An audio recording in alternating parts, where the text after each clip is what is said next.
All right, everyone, welcome back. We're diving deep today, folks, into Yeah. Psalm 27. Ooh. Yeah, we're looking at faith, Okay. trust, Yeah. and how to, find that strength when things get a little rough. hmm Even if you're not like super religious or anything, Yeah. this psalm's got some really interesting stuff to say about dealing with like fear and uncertainty, Right. all that stuff we all go through. For sure. And luckily, I've got an expert here to help us break it all down. Happy to be here. So where do we start with this? Well, Psalm 27 kicks off with a pretty bold statement, right? Okay. It says, the Lord is my light and my salvation. Whom shall I fear? The Lord is the strength of my life. Of whom shall I be afraid? Wow. I mean, it's like powerful. It's a powerful image, isn't it? Yeah. Almost like, a warrior going into battle, not afraid of anything. Yeah, totally. But I think it's deeper than just, physical protection. Oh, interesting. It's about this, deep emotional and spiritual security that comes from having that faith. I see, yeah. God represents this unshakable source of strength. Even when things are really tough, when you're surrounded by what the psalm calls enemies. Okay, yeah.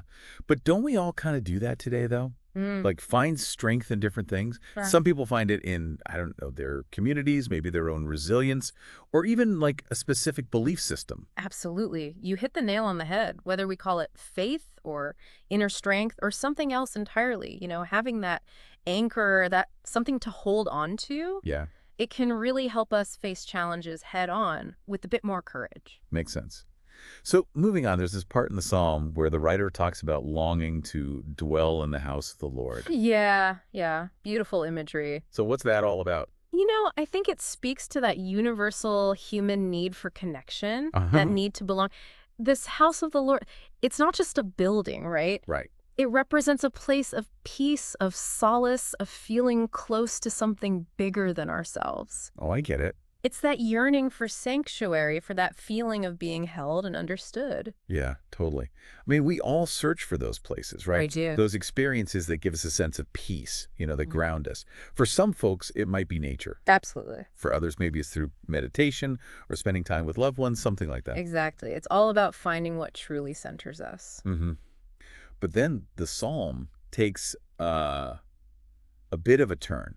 It Oh, becomes this like raw plea for help. interesting. Is hear, O Lord, when I cry with my voice, have mercy also upon me and answer me. It's pretty intense. It is. Some might even say it clashes with that earlier confidence we were talking about. Right. Like, is it realistic to have these doubts and fears even when you have strong faith? That's a really great point. And honestly, I think it's what makes the psalm so relatable. It's real. Yeah. It acknowledges that even with the deepest faith, we're still human. We all experience doubt. Mm-hmm. We feel fear. There are times when we desperately need guidance. That's true.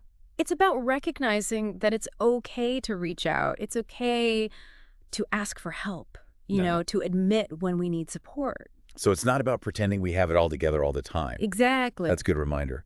But hey, the song does end on a positive note, right? It does. Lots of encouragement. Lots of hope. Yeah, there's this line, wait on the Lord, be of good courage, and he shall strengthen your heart. Wait, I say, on the Lord. It's powerful. It is. It's like a call for patience, resilience, hanging in there, trusting that even when things are tough, they'll get better eventually. It reminds me of that saying, this too shall pass. Totally.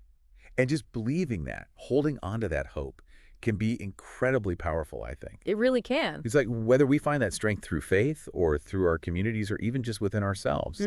Psalm 27 reminds us that we can face tough times and come out the other side, Stronger than before. Exactly. And it's amazing to me that this ancient text still speaks to us today, It is pretty incredible. So as we wrap up, what's the one thing you really hope listeners take away from this deep dive into Psalm 27? I think no matter what your personal beliefs are, we can all relate to that core human experience. Oh, yeah. The search for strength, dealing with fear, Mm-hmm. holding on to hope. And Psalm 27, it's so raw, so honest. It is. And it offers this timeless wisdom, this reminder that we're not alone in those struggles. Really well said.